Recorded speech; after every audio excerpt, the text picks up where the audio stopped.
Hello, welcome back to the Holistic Inner Balance podcast. We are so excited to be interviewing Kasey Tench today. She is the owner of Rooting for You, Holistic Life Coaching Mentorship. And after spending a decade in public education teaching life skills, she transitioned into the life coaching world. She's built a coaching structure designed by the seasons that both we and Mother Nature move through. I am so excited about that because Ayurveda is all about moving with the seasons of Mother Nature. And so that's my jam. Lots of good stuff to talk about today. So welcome, Kasey. Welcome, Kasey. We're happy you're here. Thank you. Thank you. Beautiful introduction, Hadley. Thank you, Dr. Cain, for having me. I'm so excited to be here today.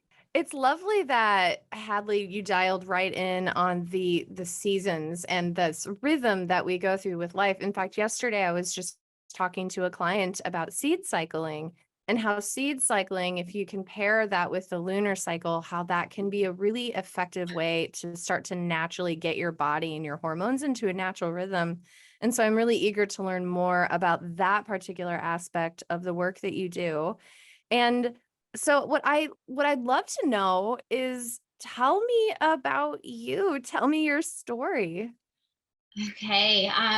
So I left the classroom in June. I was a high school teacher. I worked with freshmen through seniors for 10 years, and it was a magnificent experience.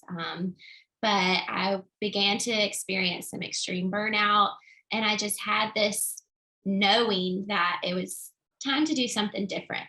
Um, I taught life skills courses. Truthfully, I feel like I've been a life coach for the past 10 years, just coaching teenagers. And so it was a really natural transition for me to move into this space to begin working with women instead of children.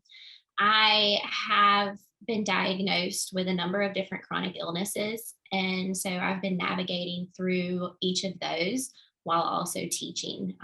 That was a factor to my burnout. And the two of those combined, teaching and the diagnoses, those are the reasons that I realized that a lot of the structures that are in place that are meant to be supportive for women are actually pretty broken. And so I wanted to step into a different role of support so I could help the woman who is possibly going through what I went through in the early years of receiving my different diagnoses. um, I felt really let down by Western medicine. And so I began researching different alternative practices, and I'm currently studying Ayurvedic medicine now as well. And so I have found healing in holistic modalities. I have healed my body. Each of my diagnoses are now in remission. And I just want to scream it from the rooftops that it is possible to heal your body, and it is possible to alleviate a life of burnout. And it's possible to thrive. You kind of have to figure out how to get there though. And so that's my true goal is to show women that I've built this bridge between the chronic pain and the chronic illness and just the part of life. And I've built the bridge to figure out how to find peace and thrive and help. And now I want everybody to come on with me so I can show you how to do it too. So it sounds like you have this combination of skills. One is education and teaching, and then you had these personal experiences that catalyzed you attaining skills to build this bridge for actual true healing. Yes, that's exactly it. And I love the way that you put it as I've built this bridge, and you're not like, well, I'm going to get you to the other side. It's like I built the bridge and now it's time to empower you to actually get yourself across the bridge. Yes, that's it. I mean, Yeah. for anyone who desires true health, it takes some elbow grease to get there. And I am not claiming to be the one to heal anybody, but I can show you how I did it, and I can help you find ways that really work for you too. If we Yeah, can I always zero say, in Oh yeah. I always say that coaching is all about asking questions rather than ever giving much advice. Right? Definitely. It's like, what do you want? I ask so many questions. Yes. Yeah. Yeah. So good. It's like the toddler that's like, why? Why? If we were Totally. all like that more, then we would have a lot more answers, I think. Or Okay. just a lot of people be annoyed with us, one or the other. Funny you said that. I was the child that was why?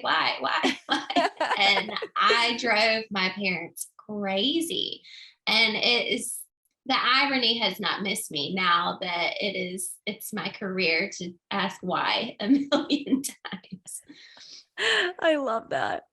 So I'm curious about this bridge, and I was wondering if we could zero in a little bit on that, especially when we're talking Ayurveda. I think it's really easy for us to like be in this like theoretical, imaginative, metaphorical land. And so if we just add a little bit of grounding and maybe specificity to that, can you tell us a little bit about the bridge? Like, what do you mean by that bridge? Like, what actually did you do that helped you actually create healing, get from one place to the next? Sure. So for me, the different modalities that have worked for me, I first I first just opted out of Western medicine. I was receiving diagnosis after diagnosis and prescription after prescription, and I just continuously felt bad. And then my labs would be normal, and it was just this merry-go-round of ugh. And so I stopped. I stopped going to see the different doctors, and I was like, you know what? Screw it. I can figure out how to feel better all by myself. I dove into herbalism. I found a naturopathic doctor in my area and I started working with her. I broke up with gluten. Mm-hmm. Here. Um, a lot. I'm embarrassed by how hard I've cried for the Oh, the the gluten breakup. bread. I love bread. But bread don't love me. And so getting rid of gluten was a huge milestone in the journey. Learning about different supplementations, I began seeing functional LPN, and she really helped me with the lab side and supplementing different things. But truthfully, a lot of it was mindset. And as I said, I'm studying Ayurveda medicine now. And so one thing that I've learned, and it's so interesting because while I'm in class, I am I'm critiquing my own journey, and I'm like, yes, that's it. That's what happened. And so one of the primary causes of diseases is forgetting your true nature as spirit and disconnection from spirit. And that was it for me. Now that I'm able to look back on it, I was completely disconnected. And so reconnecting and finding that purpose and just knowing that okay, this is going to get better. It's not good right now, but it's going to get better. And having an inner knowing of I'm divinely protected, guided, supported, and all of the above. That was major in the healing journey. But also being aware of the different cycles that I was in mentally and physically, being aware of the habits that I leaned into that really weren't serving me. I loved Taco Bell so much. And I had to break up with Taco Bell too. Oh. um, but just relearning how to nourish my body. I never correlated food with nourishment. And now saying that, I'm like, what? How did I not? But I never did. I struggled with different eating disorders. And so food to me was gain weight or not. There was no nourishment key. And so I had to learn about that. I had to learn how to feed myself. I'm from the South. We cook everything in grease and a lot of biscuits and I mean, fried everything. And so I had to figure out how to eat in a different way than how my family taught me how to. Um, and then the mental health piece is really what I work most on with my clients right now. As soon as I get my certification as an Ayurvedic health counselor, I will integrate the more physical piece. But right now, I work with my clients on the mental part because that was a catalyst for me as well. My mindset. I was just waiting on something bad to happen. I was just waiting on it. I was filled with guilt, filled with shame, filled with anger. And I had to address those emotions myself and work through those myself, figure out where they came from. I believe that unresolved trauma manifests in the physical body. And it is clear to me now that I had a lot of unresolved trauma, and that trauma had manifested in different places in my body. That's where it landed. And once I began working through that, I started feeling so much better. My stage 4 endometriosis, it took 3 out of 4 weeks every month. So my life was controlled by pain. And as soon as I began working on my diet, connecting with spirit, and figuring out where that trauma was coming from and facing it and addressing it, that was when the pain went away. That's amazing. Do you have imaging to show actual change in the endometrial lining, or is it more your subjective experience of the pain that got better? It's my subjective experience. I don't have any imaging. I have the imaging from before, but nothing new. I saw my gynecologist. This was probably 3 years ago, but it was when he told me that I was in remission, and he said, "Kasey, how'd you do this? You haven't been in here in 2 years." And I was like, "That's why.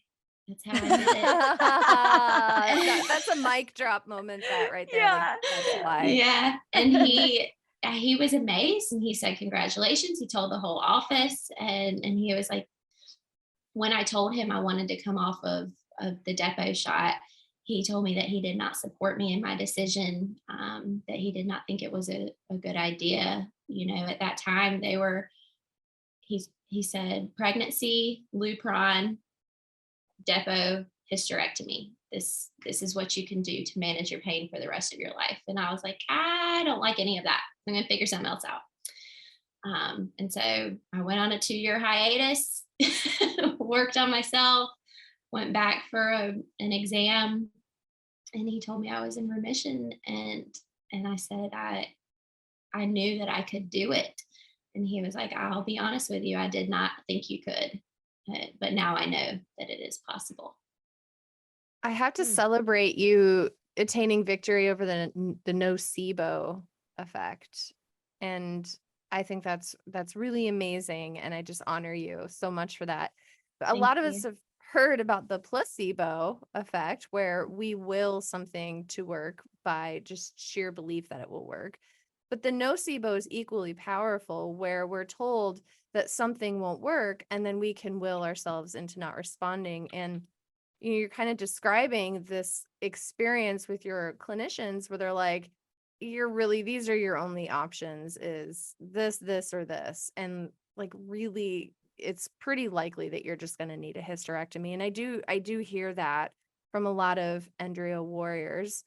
And so what I love about your story is that you didn't nocebo, that you didn't take on that belief of your lack of ability to heal, and you pursued healing anyway.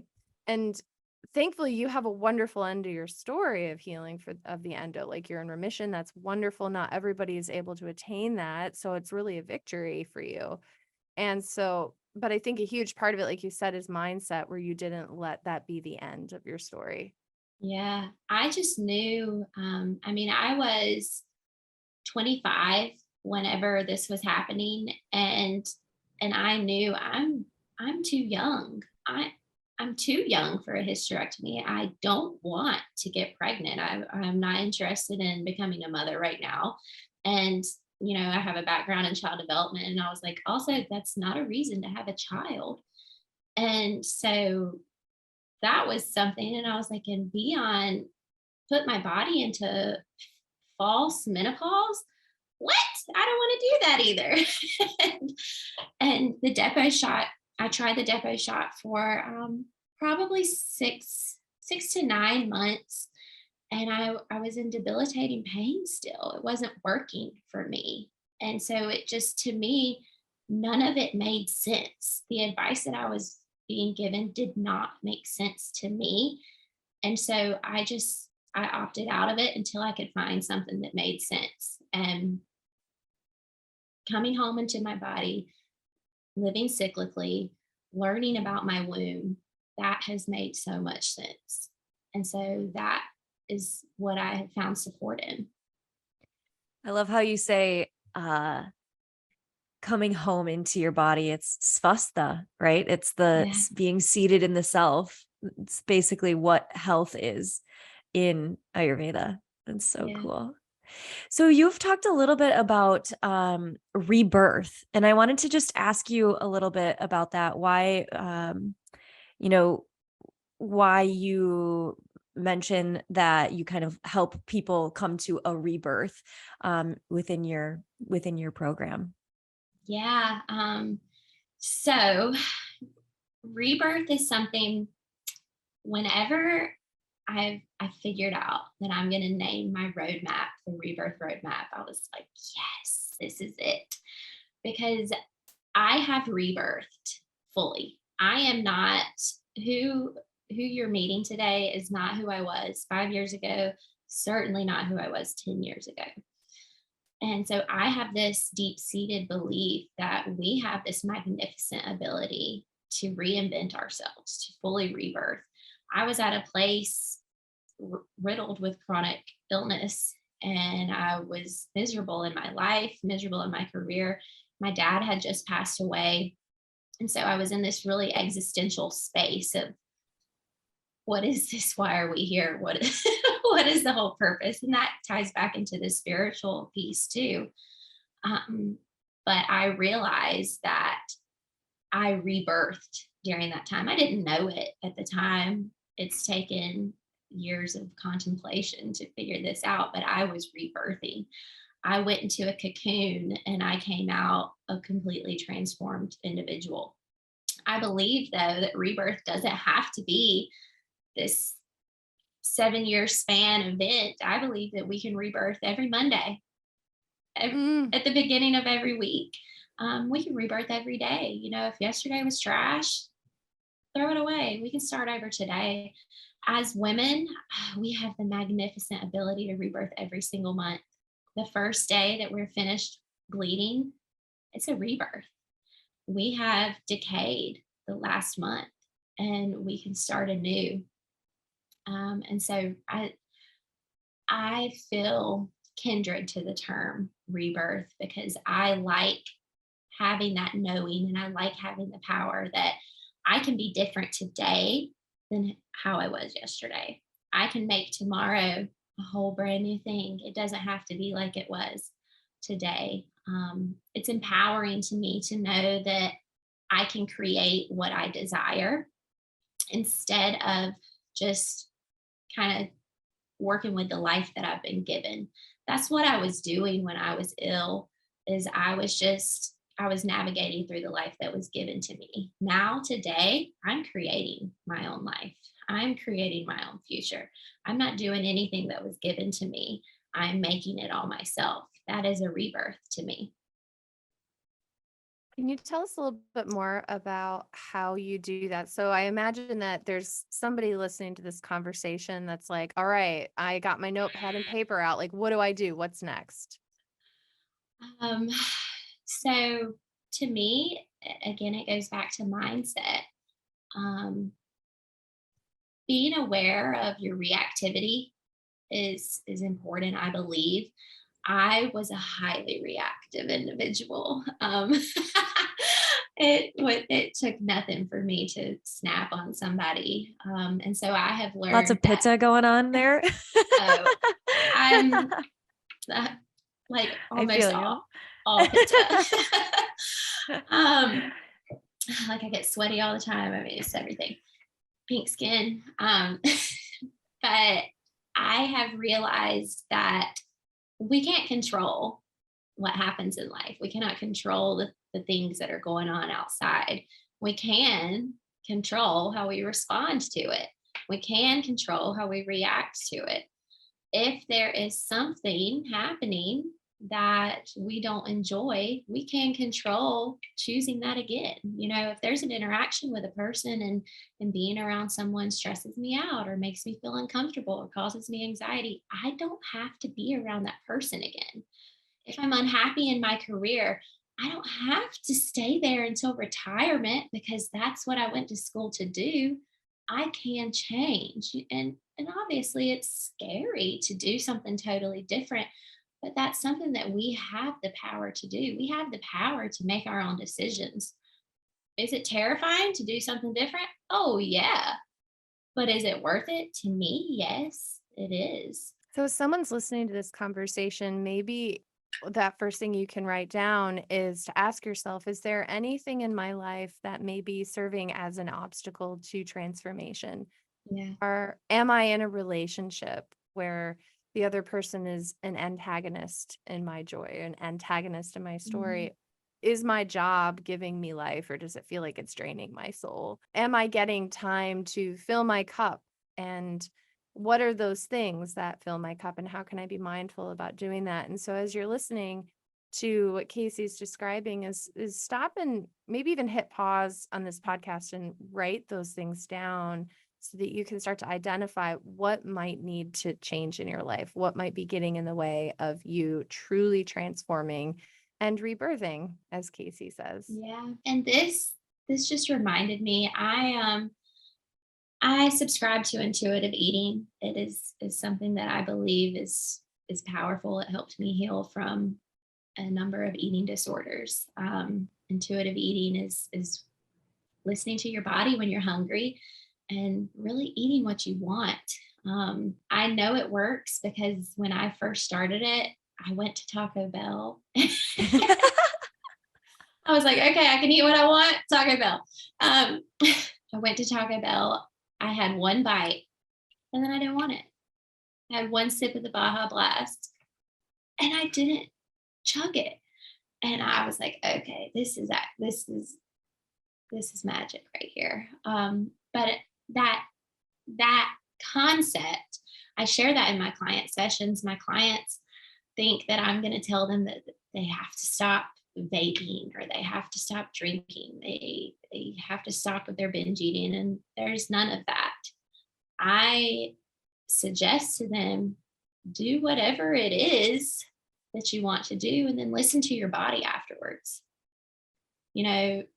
I'm hearing a lot of shame around these habits. When you walk away from doing them, do you feel like crap or do you feel good? And when they have that permission, okay, I can do this thing, and then they do it, and then they figure out, I kind of feel like crap when I do this. I'm not going to do this anymore. That's it. Just awareness of how does it make you feel? How does this food make you feel? How does this beverage make you feel? How does this person make you feel? How does this place make you feel? Tap into that. Sit with your body. Are your shoulders tense or are they relaxed? Do you have that shame? Do you have guilt? Or are you confident in your decision? Those are the cues that tell you whether whatever you're doing best serves you or does not. So it's like intuitive living. Yes. Just yes. expanding the intuitive eating to intuitive living. I resonate with that so much. That's like my favorite thing ever, is to just tap into what our bodies are telling us. And that's also easier said than done, because a lot of us have been like raised to totally disconnect from our bodies and to look to an outside authority over, what we're supposed to do, in quotations. And so, yeah, I think it's just so helpful to have someone to guide you through that. It's huge. Yeah. Hadley, I feel like you were my guide in that sense. So I'm driving into my office this morning, and I'm like zooming down the highway, and I have a giant bowl of oatmeal that I'm hammering. So I'm like driving down the highway and I was like, oh, Hadley said, don't do that. I'm like rocketing down the highway at like 70 miles an hour.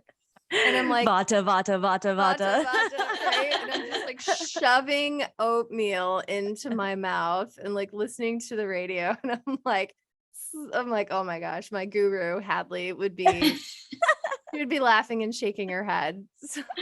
So my little like Hadley on my shoulder was like, shouldn't you sit and like mindfully enjoy the nourishment of your Hey, oatmeal? no judgment. The little Hadley on your shoulder has no judgment at all. Just a little reminder. Remember to tap in and see how this makes your body feel. And then Well, it make a worked. I decision. did. I Good. noticed it. How did you feel, Dr. Cain, afterwards? Well, I haven't re-tapped in yet. So, Okay. how am I feeling? I do feel a little squirrely, but I think that's like excitement. I always get excited when I'm having conversations that make my soul sparkle. So I have a little bit of excitement, but, I also feel a little bit like my stomach's a little bit tight. And so it's probably like, what the hell were you just doing? So yeah. I think once the excitement dies down and my body's like, okay, are you listening now? Then I'll probably have all of the gas and bloating. We'll see. It'll be a surprise. Yes. Well, that's the thing about intuitive eating and intuitive living, right? Is that we need to actually pay attention, right? Like if we're just doing things in autopilot and we're like, driving down the highway and we're doing all these things, then it's really, really hard, or it's impossible, I would say, to do the intuitive living and the intuitive eating. Yes. Taking that pause to tap in and figure out, okay, how did this feel? Because if we don't pause and we don't tap in, then a couple hours go by, and then you do feel the bloat and you do feel the gas, or you do feel the uncomfortability. And you're like, where the heck did this come from? Yeah, and you don't know where it came from. So Yeah. then you can't really make an informed decision in the future because you're like, oh, this just keeps happening. I don't know why. My favorite part of that story is that you use the word hammering oatmeal. I love that. Not beer. No, pounding oatmeal. It's the naturopathic binge. Yeah. I also want to shout out, we're talking about intuitive eating. And so if this is a new concept to you as you're listening to this, there's a wonderful book that was written by Evelyn Tribble and Elise Resch in 1995. And that's kind of the gold standard of intuitive eating, where it's attempting to bridge the gap between this like anti-dieting movement and then that medical weight loss community, where it's about looking at exactly what you were saying, Kasey, is like tapping into how your body feels when you're nourishing it, which is the opposite of what I was doing. Is I was just having a heyday and laughing at the meta awareness of what was happening. And so intuitive eating is the opposite of what I did. Well, and yeah, that book is really good. They also have a new edition of it. And so it has even more of the 1995 was a while ago. It was a minute ago. Yes. And so they have some new editions with new research and everything that they've been able to like uncover in the past over 20 years since then too. That's a really, really good one. So I want to circle back and add a little bit of grounding to it. And so we've been talking with Kasey about helping women take their power back. And particularly you use Rebirth, which I think is just a beautiful description. You have a whole free gift, by the way. So for you listening, if you haven't downloaded it yet, go and check it out. You can find Kasey on her Instagram, and we'll make sure to put that link in the bio. But you definitely want to check that out. And then she also does weekly coaching sessions. They're 8-week sessions. And then on week 9, that's when, you will have in her description achieved your rebirth, which is super cool. And in this conversation, we've been talking about how to start the process of rebirth. And Kasey, you've given us some pretty good starting points. So number 1, I wrote down is mindset. And so starting to be aware of your reactivity And then something you said earlier in our conversation is being aware of why you feel the way you feel and doing that deeper trauma work. Because sometimes our mindset is because we have traumatic experiences that necessitated that kind of a mindset for protection at that time that's no longer serving us later in life. So I really, really appreciate and respect that. So it's kind of like a psychology piece. And so you help people with mindset. And Can I then, just interject there? Because I think we were talking yes, a little bit about we were talking about how, changing things in our lives, quitting our jobs or doing like some big thing is obviously really important. But I also love how you bring in the psychology piece, because that's not always the wherever you go, there you are is the thing. It's like, you might be dissatisfied in your job. You might be dissatisfied in the place that you live currently. You might be dissatisfied in something else. And so getting really clear on whether that is because of that thing, or if it's because there's some other stuff going on, underneath the surface. And so I like that you bring that piece of it into it as well. That's exactly it, Hadley. I call that getting to the root. Going back to me asking why, all the questions, when my client says something, expresses something. Yesterday in a session, we were talking about anger and resentment. And I asked, well, why are you angry at such and such? Okay, what about that made you angry? And then I switched it to sadness, because anger is the blanket emotion over sadness. And I said, all right, well, what about this made you sad? And it was immediate tears. And she was like, I never realized that I was sad about that. I've just been mad about it.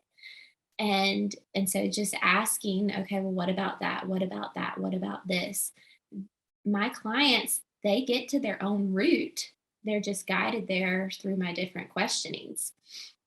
And like you said, if you're unhappy at this place and you don't address what about it made you unhappy, odds are you may not be happy at the next job. You may not be happy in the next relationship if you aren't getting to the root of what really caused that frustration, resentment, or anger in the first place.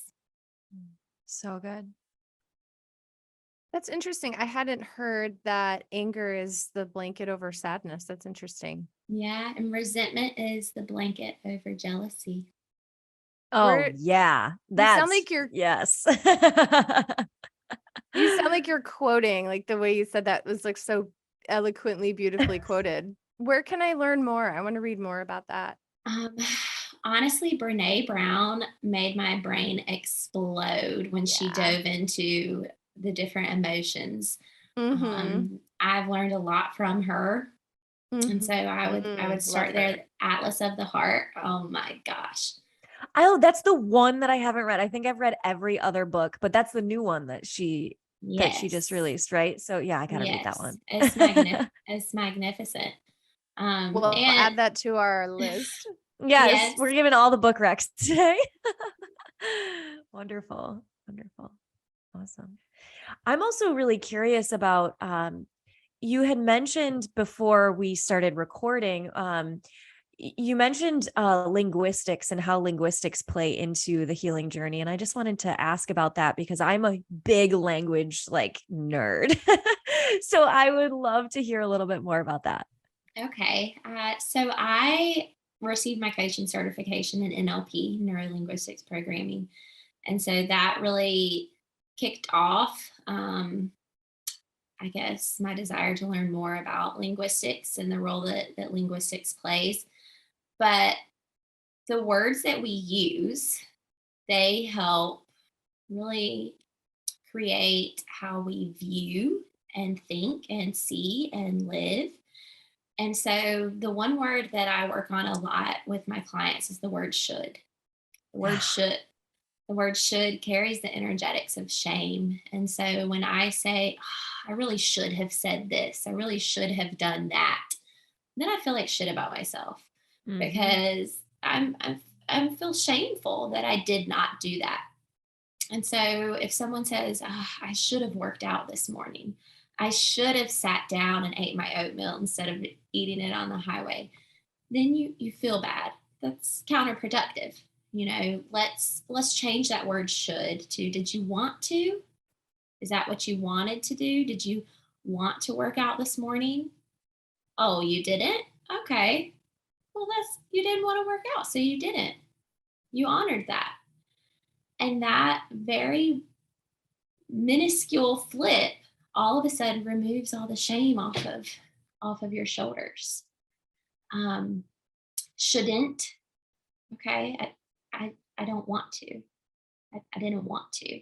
And just honoring what is the core feeling behind that should. I have practiced completely getting rid of the word should from my vocabulary. I work with an energy teacher, and she told me that I was shoulding myself.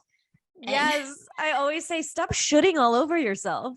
And since IBS was one of the diagnoses I was carrying, I am far too familiar with shitting on myself and shitting on myself.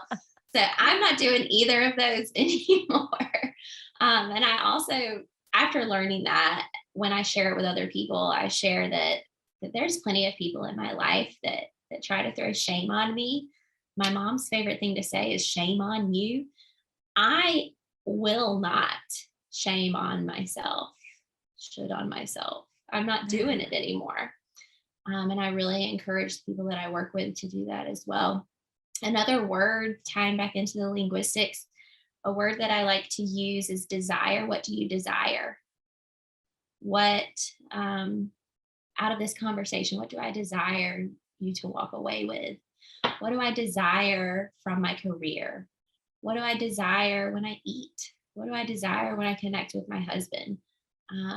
Zoning in on what I desire has really helped me, because at the beginning of this space, if you asked me, what do you want, Kasey? I would be like, I don't know. I just know what I don't want.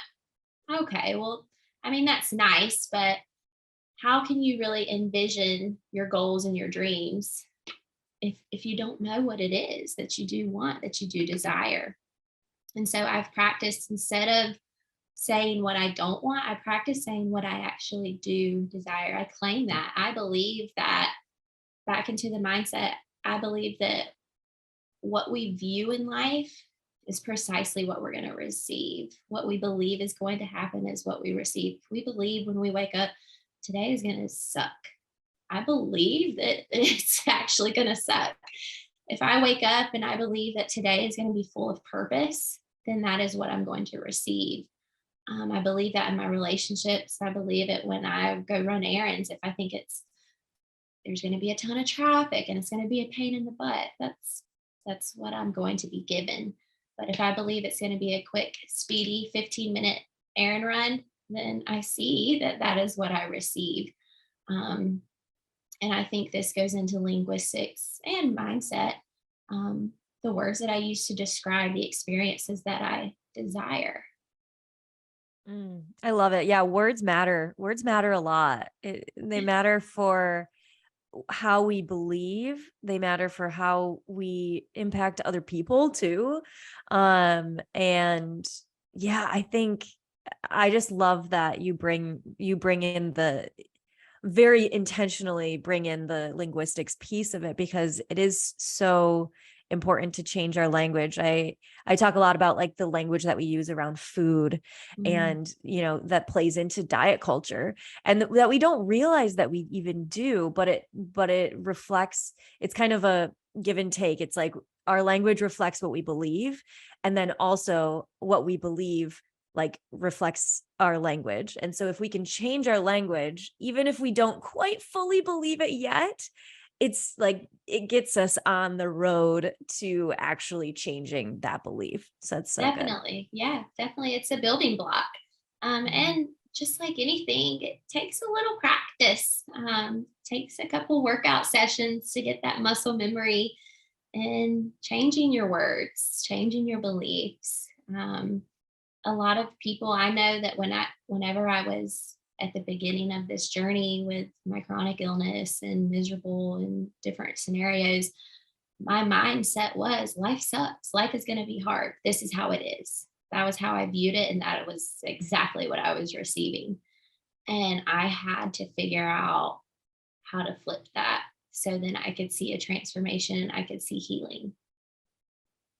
And neuroscience wise, when you start to think things, I didn't want to, as opposed to I shouldn't have, or I didn't, or what, Yeah. whatever those messages are, then you start to lay down new synaptic connections. A synaptic connection is the way that the brain makes memories, the way that the brain creates understanding, the way the brain processes. And so if we're only thinking about what we don't want, or what we're upset about, or what we're trying to heal from, or what we're trying to avoid, that's the way that your brain is going to start to orient itself, versus what we're talking about here is you're actually intentionally rewiring the brain. You're engaging in neuroplasticity with intention. And I think that's really important, because a lot of us feel like, well, this is just the way my brain works, and this is the way that my brain thinks. But we can actually literally change the way that the brain thinks and works with intentional habit changes, by checking your thoughts, like you said, being aware of your reactivity. And I love the questions that you ask. What do I desire when I blank? Or what do I want? Or what are my goals and dreams? And starting to focus your brain's attention on that. Mm-hmm. Yes, that's it. That's it. Amazing. So tell us a little bit more about how people can work with you and learn from you. Do you want me to explain the coaching structure? Yes, please. Okay. So the coaching structure that I use is within alignment of the seasons that both we and Mother Nature go through. You mentioned that in my introduction. I ask women to note when their menstrual cycle is coming, or has it just recently passed, and we begin working together right after the cycle ends, right after their bleed ends. The first week of working with me is our spring, when you are in your inner spring, when you're in your follicular phase. And this is the time to show resilience. You just made it out of winter. You just made it out of your menstrual cycle. This is the time that we plant seeds. And so with life coaching, I ask, what are the things that you do want in life? What habits do you want? How do you want to change your morning routine? Do you want to change how you move your body, how you feed your body, how you interact in your relationships? This is spring stuff. The very next week is ovulation, and that is our inner summer. This is the time to, big Lizzo energy, flex in your vitality, be seen, the time to nourish and cultivate those seeds that were planted, to practice the new habits, see what's working. In fall, which is the luteal phase, this is when I ask my clients, what leaves do you want to shed? What habits, what behaviors, what thought processes are not serving you anymore? And you're ready to really release those. And then in winter, this is the decay period. So all the leaves that we shed in fall, we allow them to lay on the ground, let the snow cover them up. They will decompose and they will provide nourishment to you as you bloom again in spring. Winter is a time to rest, restore. I use the term decay. We talk about mourning the parts of us. I believe that there's a lot of people who experience this identity crisis during a rebirth, turning into the new person that they want to be. And they're like, but this is weird because this is not who I used to be. In winter, we honor who we used to be while knowing that it has served its purpose. That version of me served the purpose that I needed while I was surviving, but I know that I'm ready to expand out of that. We process that. Week 5 is spring again, and so we run through the seasons one more time. The big difference with the second rotation of the seasons is we are more intentional. What habits did you want to plant the first time but didn't stick? Okay, let's talk about why they didn't stick. Do we need to change anything? What is there a limiting belief that is causing you to not be successful in this new habit? Do you really not want to? Okay, well, let's figure something else out. And then the second winter is more of an integration than of a decay. I like to encourage my clients to integrate the past parts of them, to take what they learned from the most painful experiences in their life and release what no longer serves. It's truly a magnificent thing to see women move through each of these cycles and phases in 8 weeks. I just recently graduated 2 clients and I cried because I was like, I'm so proud of you. I'm also going to miss you. But they leaving me, they were not the same person than who they began the sessions with. And it's just so beautiful to watch a human transform in a way that makes them feel good and helps them find peace in their lives. And then of course, week 9 is the rebirth. You're all on your own without me, and you're using the skills that you learned in our sessions, and you are creating the life that you desire. The first time I realized that I was in a rebirth, a girlfriend told me I was being reborn, and I was a mess. I was crying hysterically. And she was like, Kasey, you cried the first time you were born, didn't you? And when she said that, I was like, oh my gosh. And so that is a message that I share with my clients. You cried the first time you were born. Who held you? Who will hold you now? Because that's a part of being an adult, is we look around and we figure out we're the adult. we are the person to hold us. And sure, you can do it all by yourself. Absolutely, I did. But when given the chance and opportunity, doesn't it feel comforting to know that there's a person who can hold you and guide you through it too? My friend, that was beautiful. Oh, that's beautiful. Thank you. Oh, thank you so much for being here today and for sharing with us. I think people are gonna leave this conversation feeling so inspired and so excited about their new rebirth. Yes, I And hope the new so. identity, yes, that they're stepping into next. So thank you so much. Is there anything else that you want to share with our audience before we head out? Dr. Cain mentioned that I had a freebie to give, and it is a 7-day journaling guide. I have found incredible comfort through journaling and this healing journey of mine, and I share it with my clients. The journaling guide has morning and afternoon journal prompts. I call it the bookends. You begin your day with intention. How do you want your day to go? And then you end your day with a good reflection. Each day has a different theme. Mindset Monday, Talk It Out Tuesday. The rest of the days have themes too. And the journal prompts go along with them. But it helps you just live more intentionally. Like we said, a lot of people forget to take that pause. And these journal prompts will prompt you to pause and reflect on your day so you can then rebirth the next day. At the very end of the journaling guide, I have a little love note to the writer, just to share my intention for the purpose of it. I think it's a magnificent practice, and I believe there's true healing in writing down our thoughts, hopes, dreams, desires, all of those things. And so I would love for your community to find that journal guide. I'm gonna Wonderful. get Yeah. it. I'm really excited about it. Yeah.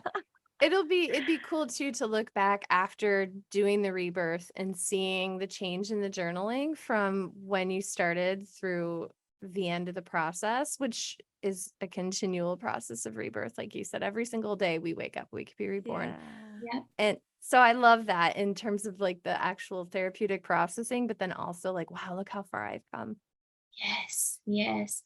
And just reflecting fondly on the steps that you've taken. It's easy for us to think about today and to feel like, I'm not where I want to be. But imagine where we were 2 weeks ago, 2 months ago, 2 years ago. we're always doing way better than we believe we are. Awesome. So This has good. been such a great conversation. I'm so Yes. glad. Thank you for having me. Thank Awesome. you. Thank you. Thanks for listening, everybody. Be sure to click on the links in the bio. Make sure you pop over on Instagram, give Kasey a follow, let her know how you found her, and be sure to check back. We have some really awesome podcasts on their way. And so if you haven't, be sure to like and subscribe. And if you have a hankering, share it with somebody that you know that might also enjoy this podcast. All right. Thanks, everyone.